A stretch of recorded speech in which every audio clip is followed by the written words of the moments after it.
Oof, we're like, good morning, how's it going? Welcome aboard. It is I, TJ at Empire Property Addicts, and we are live on here on Empire Property Addicts, and we are always talking about anything and everything around real estate and property. And if you've never been here before, we do every Saturday morning, 9 o'clock to 10 o'clock, we do what is called open mic. What is open mic? You get to answer all the questions. And today, I've got Rita. Rita, how's it going? They get to answer all the questions, or get to ask all the questions, and we will answer them. That's what I said. Yeah. So they get to ask all the questions, and and we get to answer them along the way. What a nice intro for yourself. Yeah, so this is going to be exciting. I had a session exactly like this with our members earlier in the week. And I think even if they thought they didn't have any questions, and they were just saying that I'm busy with XYZ, I was able to give them additional tips to make whatever they were busy with, just to make that a little bit smoother and just broaden the view of what is it that they're busy with. Even what the person that was saying, but I'm not even there yet. I said, okay, great. In the meantime, work on your mindset, Yeah. So whatever it is, even just to come in for a 10 or 15 minute chat with us, do it. Yeah, awesome stuff. Rita, you are in partnerships, and we today it's all about partnerships, and we want to really dig in around partnerships. How does it work? Who's the right person to partner up with? And how do you nurture these partnerships for them to be profitable? And does it actually really work for us to be in partnership? Why the need actually to be in partnership? I mean, I can go on with many questions. You can see that these are some of the things that people have been asking me, and obviously me and you, we in partnership. And people have been asking some of the other things that they ask is, where do you get the trust to actually trust someone? And all of those things. So I think in a nutshell, that's everything and anything that we are going to start to have a conversation on before we get to have other people to ask the question. But as we're talking now, you can ask all the questions that you'd like to. So let's start off, Rita, with partnerships. Why partnerships for you? I think partnerships for me is a game changer. You can only do so much by yourself, and then to partner up with somebody, you can get extra skills. People think about partnerships generally in the sense, oh, I'm going to get money from this person. But sometimes it's not about the money, it's about the skill. I'm not good at certain things, and it's going to make me very unhappy to try and be good at them. So I'd rather partner with somebody that comes with that as their natural talent, and partner with that person, and you can just multiply. It's like when you have kids, when you have one, it's one. When you have two, it's like 1 plus 1 doesn't equal 2. When it comes to kids, it equals 3, right? Yeah. So it's the same with partners. So when you get one person, now you're not two. It's almost like you can do the work of 3 people, because you're putting that brain power, that energy, the motivation that you get from each other, you're putting all of that together, and you can actually achieve so much more. Awesome stuff. I totally agree with you there. So for me, if I want to put it in real life practice, there is, in our partnerships, there's you and me, there is Hubert, there is Dan, there is Elise, and all of these guys come carrying a different skill, a skill that me and you don't have. I mean, Hubert, he's a developer, he specializes in development. I know that, Rita, you might want to try to be a developer, and but I'm not. I'll never understand it. I think never is a hard word, but if I put my mind into it and learning it, it's going to take me maybe about 2 to 3 years. But if I partner up with someone like Hubert, like we're in partnership now, already his focus is to focus on the partnership itself, and that's working. Yeah, definitely. I definitely don't want to do that. But there's so much opportunity in it, just to use that example of yours again, about the building and the developments, right? There's Right. really so much money in it, but I've tried to do it. I've tried to do it remotely. It didn't work out, or eventually it did. But the pain that I went through is like, yo, I'd never want to do that again. But it doesn't mean that I have to now completely lose out on that awesome strategy and awesome opportunity just because I don't want to do it. Right. And that's where that partnership comes in, is to say, bring somebody that knows another strategy and that can complement what you're doing, and just make it work like that. So definitely, that's a perfect example for me. Mm. So having said that, one could now start wondering, where do you actually find these partners? By just being out there and talking to people. I mean, hello, where did you find your wife? Where did you find your husband? In the, maybe, hopefully not in the bar, hopefully in church, but you have to hang out where there's good, when you were dating. And okay, so I met my husband at school, so I don't count, but Yeah, but so maybe not a good example for me. But if you're looking for a life partner, where are you going to look for that person? Are you going to hang out where people hang out? Yes. Are you going to hang out and hope you're going to find the love of your life in a bar? Lots of people maybe do get that person there, but go to these places. So if you want a property partner, especially somebody with a skill in the industry, or somebody with just interested in property, because remember, property now is your common goal and your common interest, right? yeah, Because obviously, to have a partner, you have to have common goals and interests. So where do you find these people? Where there's property and where there's people talking about property. So yeah. go hang out at those places. Go into the field, meet estate agents, meet architects, meet whoever is in the industry doing what you want to do, even if it is just to go look at properties or networking sessions or whatever. But go hang out where there are other people with those with that interest in property as well. Awesome stuff. Me and you, we met.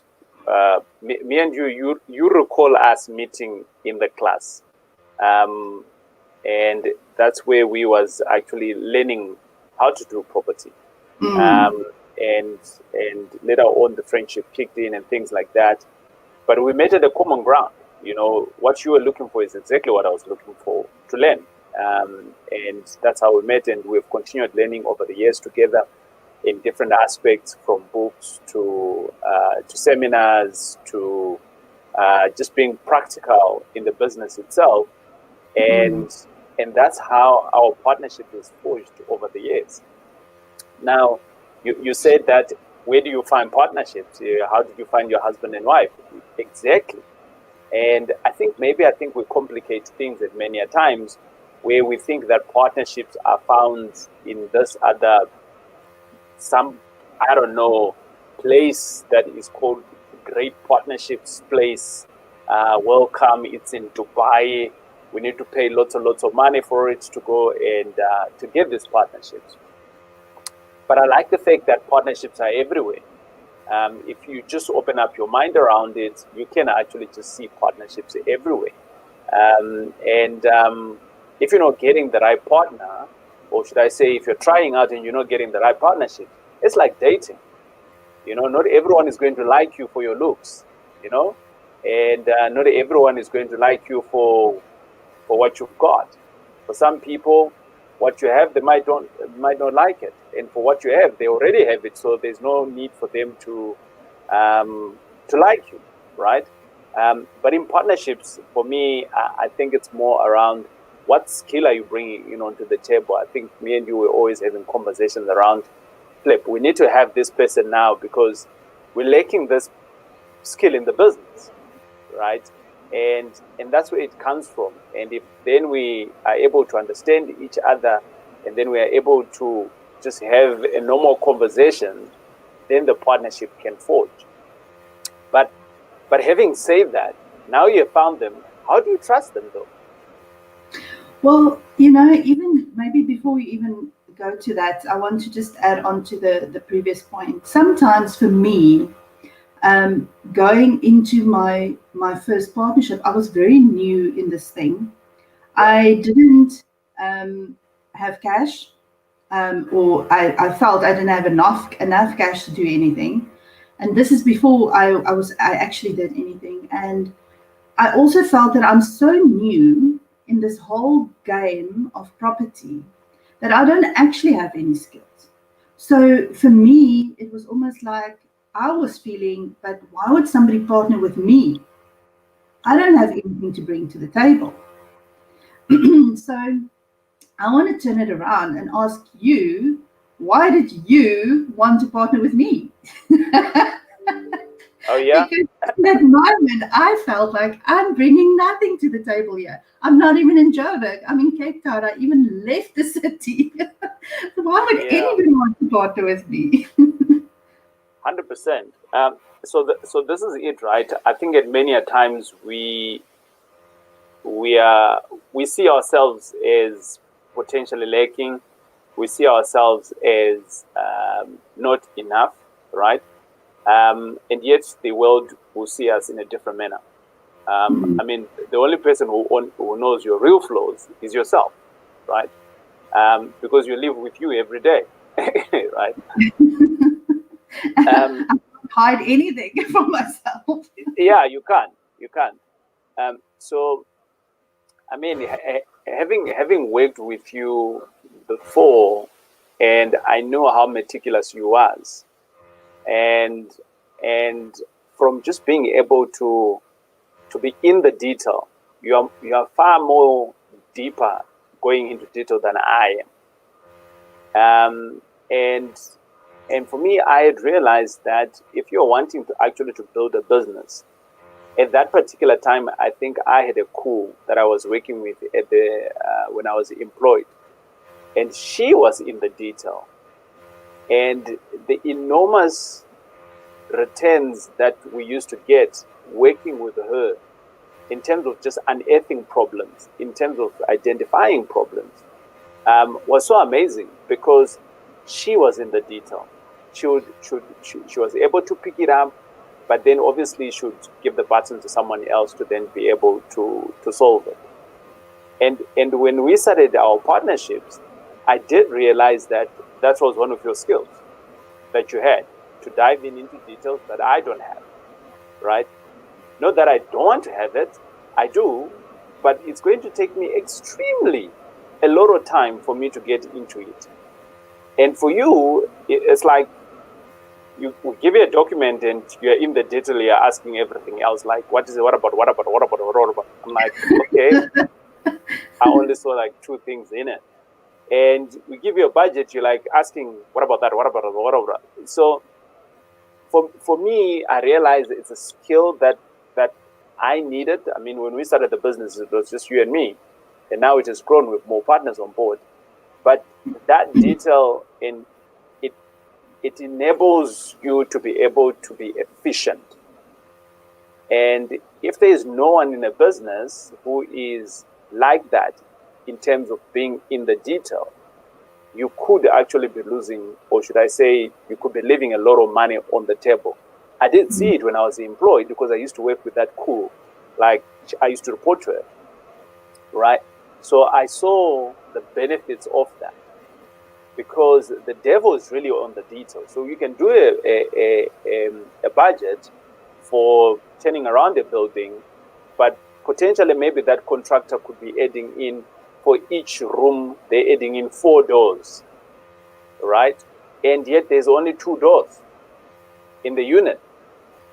And you're literally paying for double everything that you are on that building. So you're losing money instead of making money. And potentially still does make sense. So having a person like you, for me, it made sense from from your skill perspective, and you don't need to be physically be in a place for you to partner up with other people. I mean, I know people who are partnering with people who are in Asia, because they've got a skill on doing cool things online, and yet they're in South Africa, right? So I think it's not about where you are physically; it's about the skill, and can you can you execute that skill? Okay, all right, awesome. You see, I never actually thought. Even now, it's like you gave me totally a different answer to what I was expecting. Oh, you're expecting something. I didn't know what to expect, but I was not expecting that. So okay, I'm glad we did have this chat. Yeah. So before we go ahead, right? I've got a question that's coming up here from the person's name is Rory Sang. I hope I pronounced it correctly. And Rory Sang says, "Hi guys, from a finance side, say one is not employed. One is not employed full time. Do you need a partner when starting out? I am thinking, for instance, if I want to start sourcing deals, do I really need a partner? Do you want to tackle that, or should I?" I've got a child here knocking on my door, so please take that one while I sort them out. Okay, awesome, Sam. So Rhoda saying, I think the question here, right? Your question is in two folds, right? So the first one is that you're unemployed, right? You are rich in time. I'm gonna say that again. You are rich in time, and that is the biggest problem, where people that have money, they don't have that skill. I mean, they are not rich in time. A lot of people that are rich in time are very a lot of people that are rich in money are poor in time, right? So you possess a great, awesome skill, or you are rich from a perspective of time that you can actually be utilizing correctly in terms of finding deals. So you're on the right path in terms of finding opportunities or sourcing deals. Now, that's number one. Number two, if you are able to find good deals, not necessarily do you need to partner up with someone. It just depends on your appetite. What is it that you want to do? You can sell those deals to someone else, so which means that you can create the employment that you're looking for yourself, right? So you can sell those deals for 5,000, 10 grand, 20 grand, who knows, depending on the effort that you've put into that deal, depending on how lucrative that deal is. So you can literally start a business where you can get employed yourself. So you're employing yourself. And then thereafter, you don't have this problem of, I'm not being employed. Being unemployed is just a status thing for now. But if you are finding a deal, let's say 2 deals in a month, you got plenty of time because you're unemployed, right? So you got plenty of time, and if you find 2 deals that you're going to sell for 20 grand each, that's 40 grand. With that 40 grand, you can keep 20 grand in your business, and you can be paying yourself 20 grand. Boom, you're employed now, isn't it? And that's exactly how I started off back in the days. And out of that, you can then be able to do what you want to do, either on your own, or you can now go into partnerships with other people, and it opens up the world into different spaces. Or you can start sourcing deals to me directly, and you can start seeing the types of deals that I'm doing. And the next thing that you want to learn is, why am I doing those type of deals? And with that, you start learning. By the time you get to your deal that is very similar to mine, it's a walk in the park, because you've been learning by supplying, right? And I think I want to answer it that way. I hope it has made sense there. I also want to answer it in maybe a slightly different way. Is that, what if you, as a sourcing agent, whether you're employed or not employed is irrelevant when you're a sourcing agent. It just means that you can get to more deals because you have more time, right? Yeah. But what if you could partner up with, for instance, somebody that is involved in auctions for a living, and they could give you leads, or you could get to somebody that has access to those deals, and you can bring the investors. So you focus on getting people that are employed, maybe that want to invest in property. They can help to bring the deals. You go out, you review it, you do the numbers, you do your thing, because they will just give you the leads necessary, and then you do the due diligence and you bring the people. That is like a good relationship, I would think, anyway, from a sourcing point of view. And and I think also from a what else is it that sourcing agents would need, TJ? I mean, you were a sourcing agent. What else would you need? What do you mean I was? I'm still a sourcing agent. I'm just sourcing different. That was your main job back then. So look, the thing about being a sourcing agent, I think the term sourcing agent doesn't really define it all. But here's the thing in property. The guy who's got the deal they've got the power for that deal. So if you've got the deal, you've closed it, you are empowered, because for instance, Rod is saying, you can literally come through to me and to go to Reta, and you can say, you've got this deal here, and you say to Reta, I've got this deal for 10 grand. And I'll look at the same deal, I'm like, I like it. And you can say, well, but I've already sold it to Reta for 10. I'm like, I'm going to pay you 15. All of a sudden, you're playing it against us. But that's one way. Or you can take it to the third person and say, hey, I've got a source. I can get a sourcing fee out of this, but I'm going to get a sourcing fee, and can I also partner up with you? So what you can do with a deal really depends on you. You've got the power. You decide what you want to do. It's your deal. Yeah, and I suppose that that's where the partnership thing comes in as well. Then is that, like you say, if you meet up with somebody that has a lot of money and they can get loans and things like that, and just make and then these deals that you have, you can then actually not only just earn a sourcing fee, but you can then actually partner and earn from the capital gains and whatever on the project. Because chances are, if they didn't have time to look for a property, they're not going to have time to renovate and manage it as well. So you can literally partner up with people that's got money but no time, which I think is where the partnership thing for me comes in for sourcing agents, I would think. Right. We're going to go on to the conversation. Guys, as we go along, feel free to ask any questions. It is open mic. And open mic just basically means that you can ask questions. And that's why we are having these sessions. So it is a Saturday morning, and every Saturday we are here. We ask you to answer we ask you to ask questions, and we get to ask them. So welcome to Empire Property Addicts Open Mic every Saturday, 9 a.m. to 10 p.m. We are here having those conversations. Right. Now, Reta, we're talking about, now you've got this partner. Yeah. And there's trust issues. When we started off saying that partnership is just as good as dating, but how do you get the comfort to bring in someone into your house? Because that's where the trust is here. So for you, how did you get the trust to work with someone like me? I mean, we've got 5 partners now in our business, but where did the trust come from? So for me personally, I'm one of those people that give you 100%. I trust you 100%. Okay. And I saw a video of, actually very funny that you asked this morning. I was watching a video from Gary Vaynerchuk, and he was saying that he's not like baseball, 1 strike and you're out. No, he will go up to 7 strikes before you're out. Right.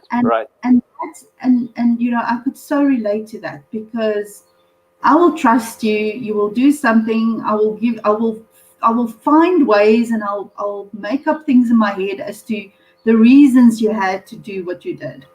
But I think that for in that scenario, if there is specifically things then that when we get to strike 8 and you're really out now, then that trust is broken completely and finally for the rest of my life. So I think trusting people and so on is a very personal thing, and it depends on your experiences, where you come from. But then there's also there has to be that personal trust in this partnership and relationship.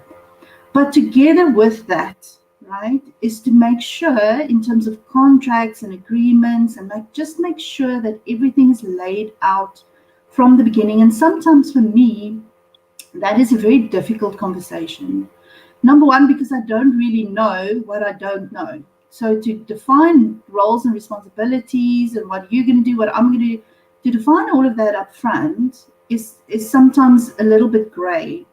But to know that you can still change that later on, I think is sort of the ticket there.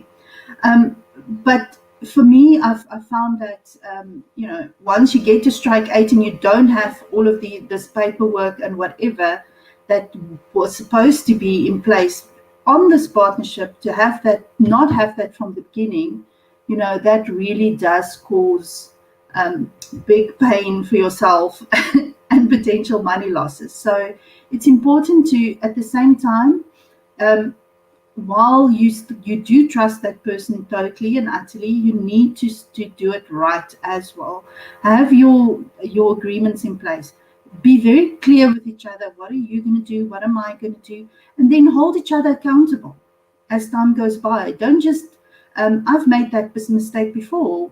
I had a partnership with someone. I had very clear, well, we thought we were clear in terms of our roles and responsibilities. As time went by, this person didn't do what they were supposed to do, and I didn't say anything. I just took up the slack and I did what needed to be done to make the project work. Fast forward 2 years later, now I'm the bad person because the project didn't work out the way it should. But we were both supposed to work on it, not just me.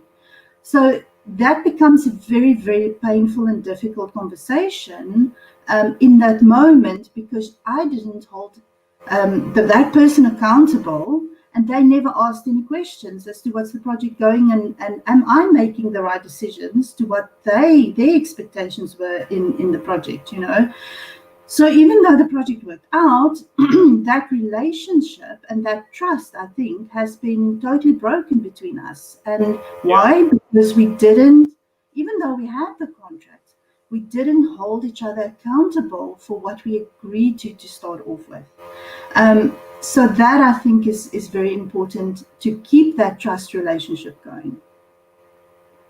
Awesome. And this is where sometimes I say to people, that's why I like my relationship with you, because I'm generally the opposite of you. So I'm Taurai Jack, aka Samurai Jack, and for me, like, if you cross the line, you cross the line. The sword is coming up, and I want you gone, because I'm like thinking we spent time in making sure that these things are in place. And then there we are, you don't do what you're supposed to be doing. And I'm like thinking, but you're costing us. You're costing us money today. You're costing us money in the future. And if you're not doing what you're supposed to be doing, how best do we just get you out of the system? Let's cut you out. You know what I mean? And I think this is where the balance is. And I'm always like saying to you, Retta, let's go the Old Testament here. We need to take no refuge, And you're like, yeah, let's see how the relationship is going. And I just want to move on, because I'm just thinking, if you are now doing this, and the next time around, what else are you going to be doing? You're taking chances here. But again, it depends with the situation. So from a trust level, I would answer that question differently. I don't trust anyone from the word go. So I'm of the view that, and maybe it's because of my upbringing, right? So I don't trust anybody. The moment I start working with you, my trust starts building up, right? So I take the approach of trust nobody, work with them, let them define their trust levels. And how do I then start trusting them in small baby actions? TJ, I'm gonna meet you at 4 o'clock. Okay, great. Let's meet up. I'm going to be there at 5 to 4. At 4 o'clock, 1%, ding, right? TJ, I'm gonna send you some money. Okay, thank you. Send it. I didn't send it to you, but I'm going to send it to you. Okay, thank you for letting me know. 2% more. Ding, ding. So your actions, for me, builds up. And before that, I am working with no emotions at all, and I just want black and white. And black and white for me is very clear. We are supposed to be doing A, and I'm doing B, and you're doing C and D. No emotions involved. Let's go ahead. And I think that has saved me kind of like, okay, because I think I want to guard my emotions more. I've got a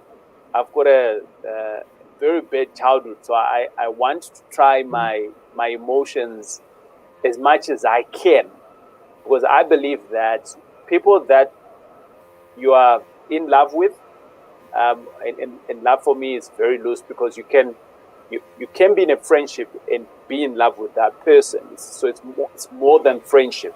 It's more than liking, because now you like the way they work and things like that.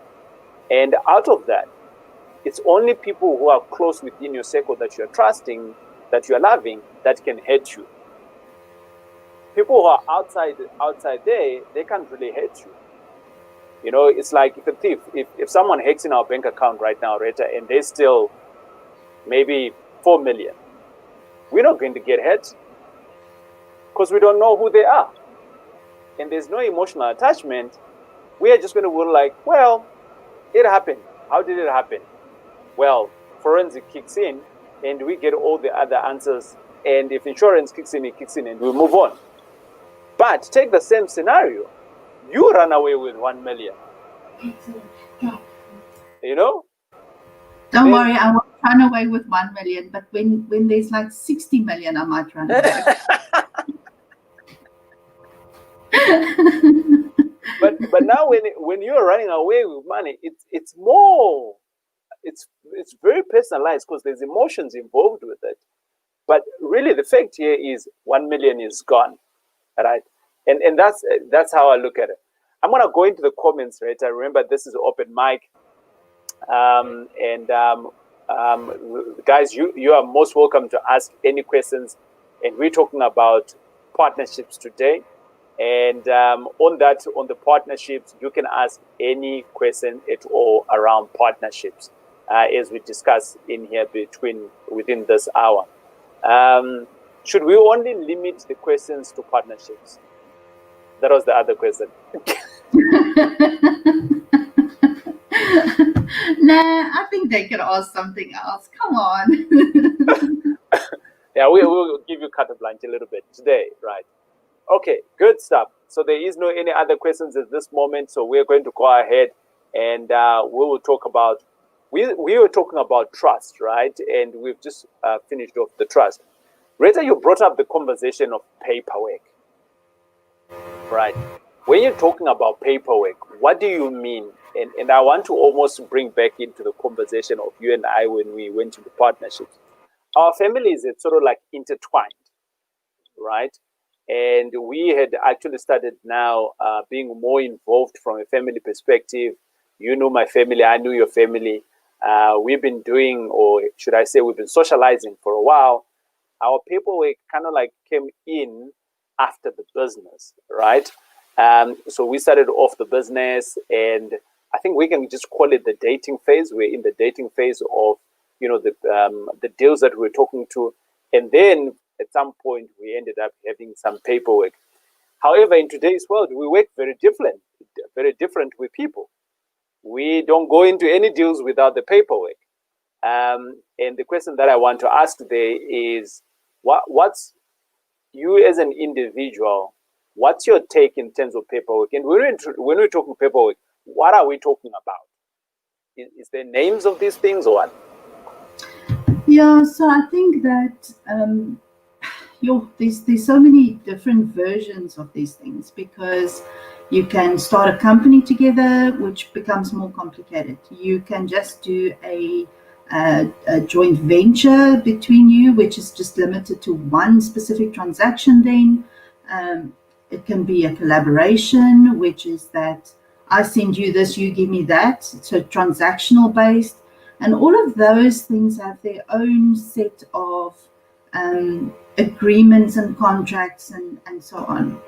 So on a company level, if you start a company together, then there you're going to have a shareholders agreement, your company's going to have a memorandum of incorporation and so on. But I think for me, apart from, the very specific contracts and stuff that you sign or agreements that you sign, the one golden thread for me that goes through all of these is the roles and responsibilities. What am I going to do? What are you going to do? Because even if you don't document it in your shareholders agreement, right? You might have to, if you're multiple directors and you guys are responsible for the company, so in your shareholders agreement, it says that the directors will be in charge of this, this, this. Then between the three directors, right, you also need something that specifies what is the roles and responsibilities of each person in that that's active and that will be doing something in that business. Even if it's the silent people, what are they allowed to do and not allowed to do? Because if you're a silent person, you're not in the detail on a day-to-day basis, then I don't want you randomly popping up 6 months later and just saying, but you must change course and do something else. So even from that point of view, it's important for all the role players to agree exactly who's going to be doing what authority do you have, how are you going to manage. And I think the most important thing is that how are you going to manage the finances? That for me has been the most contentious thing. When there's no money, it's easy. It's Anya. Sorry, hold on one second. Yeah. So I'm gonna Sorry, take my daughter. So I think that money is the other thing. If there's no money involved, it's easy for people to say, "Oh, we're going to do X, Y, Z." The moment that property, that deal, the business is starting to bring in money, then people get very nervous. One of my other partners, she had an experience where somebody literally multiple times, people just ran away with the money. She couldn't get any of the money. So she had such huge trust issues when it comes to the bank account that, we had to put special processes and whatever in place for that, because she had that very bad experience in her life before. And also you have to understand, like, the experiences of people, and then to mitigate around that, but know about them upfront almost, so that you can make the process better. And then communication, just communicating when something bugs you, when something, don't let it brew. Just go and talk to that person and say to them, when she got upset about the bank account, I didn't even know that, that she was upset about it. And if she didn't come to me and say to me, Rieta, we need to change the way we work, otherwise it's going to be a problem for me, I would never have known. And I had no issues to change it to be the way that she wanted it to be, because it just gave both of us more flexibility and so on. So if that communication wasn't there, then that I wouldn't have known. So it's about the money, it's about the communication, and I would say the roles and responsibilities. If you can get those three things right, preferably it doesn't have to be in your formal contract, whatever, but it has to be in a signed off agreement at some point in time to make the partnership work. That's my personal experience. Yeah. I think I like that. I'm going to take in a different spin around that and say, I think having to work now with multiple partners, I think it is almost safer, but it doesn't mean that it's bulletproof. And I think it's very, we should know that whenever we are going into business, there is a level of risk associated with it. And when you bring in an individual in it, a machine, a grater in the house can only grate, it cannot work as a spoon, right? However, when you bring in a person, A person some days can work as a grater and the other day can work as a spoon, because the person is not predictable, right? Even though where we work, we have a good understanding in our business, but the reality is that, for instance, life changes for people in different circumstances. And because of those life changes, if someone else doesn't have a strong IQ upon them, they can have a ripple effect in everything else that we have done. I remember when I was employed, we used to work with someone else, and they were extremely good and things like that. They went through a divorce, a very bad divorce, and they took sabbatical. When they came back to work, they were this person that was so evil in the workplace, to a point where she was actually called into HR and reprimanded and things like that. Eventually, she got fired. But I had worked with her for like 4 or 5 years, and she was a good person. But because of that experience in life, it changed a whole lot of things. So she went from one extreme to the next extreme. So life events can also make someone else to change. But without going to the extreme, I think what we're wanting to talk about here is you're identifying that person and you're thinking that there's some trust levels. How do you gain to trust the trust levels? I think this is where Rita was talking about. And I want to jump in and say, well, I think spending time with someone is key. Just being in their midst, see how they operate, see how they treat external people. When you go to a restaurant, see how they're talking to those that are lower in the food chain, waiters and things like that. See how they deal with cargots. See how they deal with simple things of someone else is calling them whilst you're having the conversation. See how everything else is happening. See how they manage their own kids. See how they speak about their partners, their bed partners at home, And all of these things can actually be a good alarm or an early alarm for you to see whether you want to hang out with this person. See where they live. Do they live in a pigsty? Because if they are living in a pigsty at home, guess what? The office is going to be like that when you now have an office. And you can't change that, right? See the way they tolerate things. How far do they tolerate things? When traffic light you're driving down the road and there's something that happens at the traffic light. See what happens. So all these small things, right, that we see in everyday life, they can actually make you see that this person is a good person to work with or not. And for some people, we tend to ignore our gut, or we tend to ignore the sixth man talking to us, and we just like, it's going to work. I think I'd like to speak to those people that are older, been in relationships with other people. It is the same thing. In terms of partnerships, you get the alarms, you ignore them, it goes in and works sour. So once you get the trust and you are spending all of this time, and I want to say that you almost want to start in with a small something, right? Don't dive in. I think this was also one of some of our bigger problems, Rita, when we're starting off with other partners. We were going all in with some of these other partners coming in, right? But I think it's okay to have a pilot. It's okay to start small. It's okay to see when there is 1,000, how do they react? Because when 1,000 comes in, you start getting 1 million and the amounts increases. So the way they are going to behave on 1,000 is the same way that they're going to behave when there is 1 million, right? So if you see all of these things in small projects, you can then be able to say, I want out, or I'm staying, right? So I'm going to pause here, and we've got around about 10 minutes to go or so, and I'm going to jump into the questions, Rita, if you don't mind. And guys, you've got around about 10 minutes to ask all the questions that you need to ask, and I think we're just going to spend about a minute or so on each question, and we'll jump on. So Lebo Millicent says, how do you go about choosing a partner? What should one look for in a partnership? Is there something specific, Rita, you want to just drill home I mean, we've been talking about it quite a bit.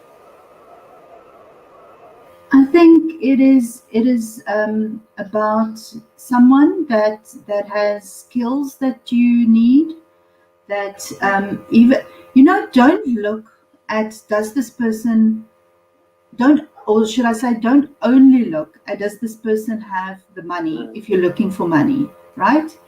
Because you still need to know that you can work with that person in a good, constructive way. If you struggle to communicate with a person, if you interacting, your personalities clash, it's not going to work. Even if they have 10 million and you only need 1 million and whatever, it's not about the money. Make sure, number one, that you can work with a person. We have also, in the past, people wanted to give us a lot of money, and we've turned a lot of it away, right? Purely because we cannot work with that individual. That person is not the right fit as to, are our goals aligned? Are we looking for the same thing? Can you also understand when I come to you with a problem or with an issue? Can you understand what I'm saying? Or are you just like, sorry, but no, now you have to pay for what you've done? So you need to know that this is a human being behind the money, behind the skills, behind all of that. And can you work with that person? And then that is number one. Number two, they must obviously have whatever it is that you need. And obviously you're going to have something they need, right? So you need each other. That's why you're doing this partnership in the first place. But do they have the money that you need? Yes, tick. Can we work together as human beings? Yes, tick. Great. Let's go. Let's try it out. Try something small, and then jump into the bigger long-term things. Rita, you hit it hard. There are some people that have money that I don't ever want to work with. I am okay with being poor. I'm okay with finding money elsewhere. There are just some people in terms of character. I'm not just happy. Speaking of that, Rita, I've got a business acquaintance. You remember there was a guy out in Durban that we were dating at a point, and because we liked the way that he does a certain business that we were going to go into. And I remember I was in Durban at a particular time, and he called me and he says, TJ, come and meet me at this hotel in room what. And I'm like, what's happening? We're supposed to be meeting what. And he says, it can't be in the public. And I say, what's wrong? And he says, that's why I'm actually calling you. So my other business partners, so his business partners, they got him to be arrested.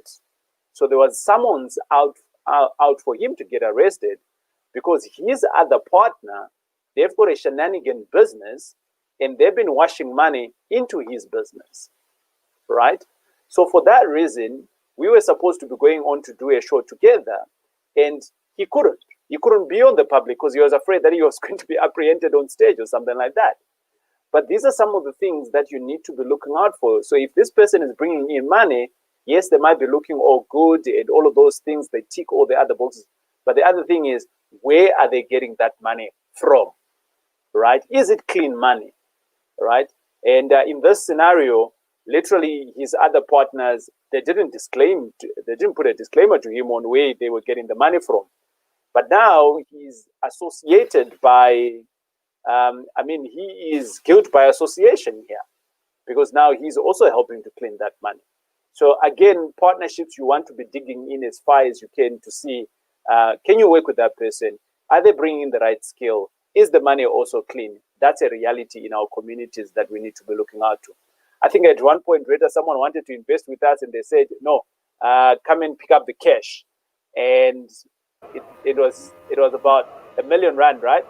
And I said to you, hell no. What?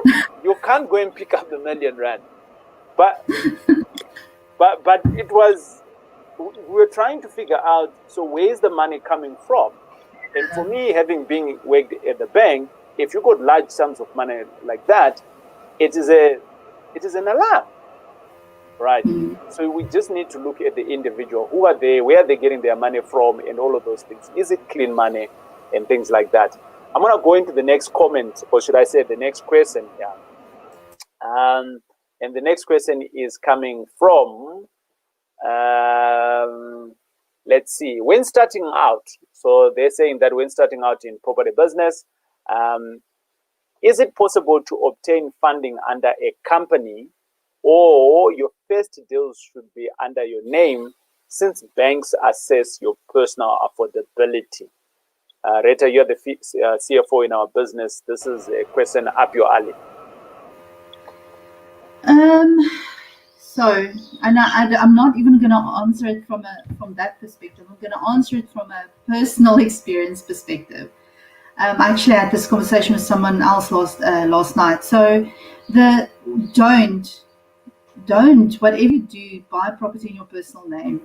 The banks will give you money in a company, especially if it's a new company. Yes, you're still going to have to sign surety for it, which is almost like doing it in your personal name, but with one or two extra documents that you will need to do because it's in a company. But it's almost like doing it in your personal name when it comes to the finances. So yes, they're going to check your affordability, your personal affordability, and so on. That being said, that is for the normal banks that everybody know about, the big five, Absa, Standard Bank, what. However, there are banks, if you look at the right properties and you look at the right areas and so on, where these banks will just look at the affordability and they will require you to do certain things like, this property must be the only thing that is in a company, it must be in a company, etc., etc. But they will look at the affordability of the property. So they'll check, does the property make sense? Does the property bring in the money? Is there proof of it? It must have tenants already, or maybe not, but there's your business case is strong enough that in 6 months you will have tenants and it will make sense. They will fund based on the affordability or the income of that property. So there are certain banks like that, but the normal big five banks is always going to check your own affordability because you have to sign personal surety for it, even in a company. Awesome. Right. So I think we're going to end the conversation here. There is no more any other questions coming up, but I want to wrap up by asking the last question, Rita. And this question is more around who is the right person to partner up with? Family, a member, a friend, someone else that my father has asked me to say this someone is good, it's good for you to partner up with. Who is the right person to really partner up with? I've always thought it's this, then I changed my mind and it's something else. So I don't know. Family is tough. The closer they are, the harder it is. Especially if it's like your sister or your brother. What are they going to say if you say, well, you said you're going to do X, Y, Z, and now you're not doing it? And I mean, how's that conversation going to go? They can very clearly say, well, tough, I don't care, I hate you, I'm never going to talk to you again, I'm going to tell mom and dad, and it becomes very complicated. So I would be a little bit scared about that part. And whenever I was upset with my brother or sister when my mom was still alive, I would go complain with her. My poor mother had to listen to all our fighting. So guys, don't do it to your mother, okay? Just don't. Yeah. So that is something I would say is probably not the best idea. A friend or someone from work, and that could work. Again, the relationships become a little bit more. They've seen you partying with them when they were young. They've seen you clubbing and all of these things. So they would maybe be a little bit like you, but if you're such a wild child, or you were, or whatever, how are you going to be managing a business? So there might be some problems as well. So maybe not the best idea as well.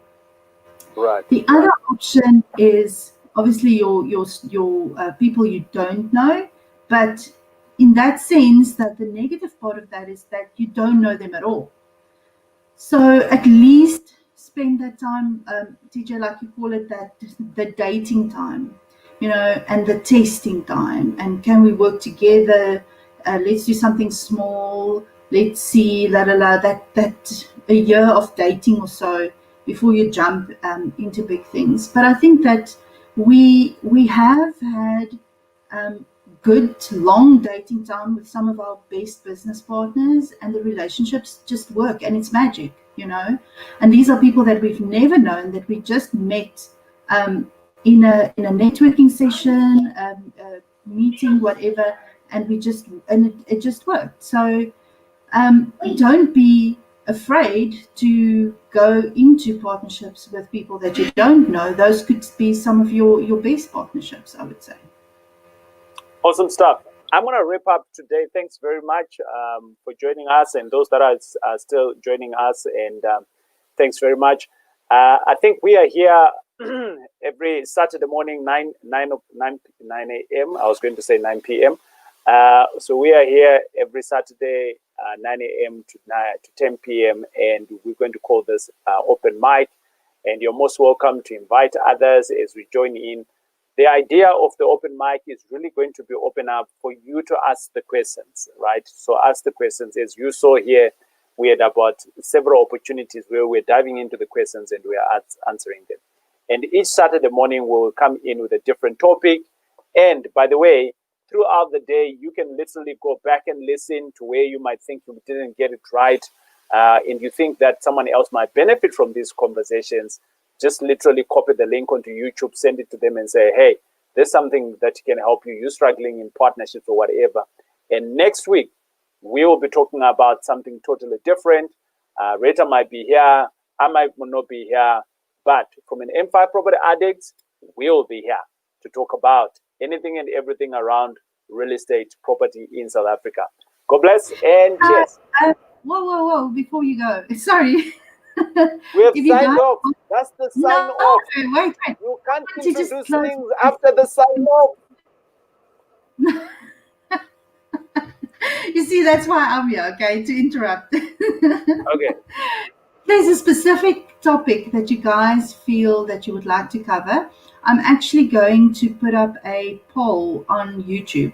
So please answer the poll and we will try and prioritize those topics that you guys are interested in. Awesome stuff. Cool. Now, goodbye. Cheers.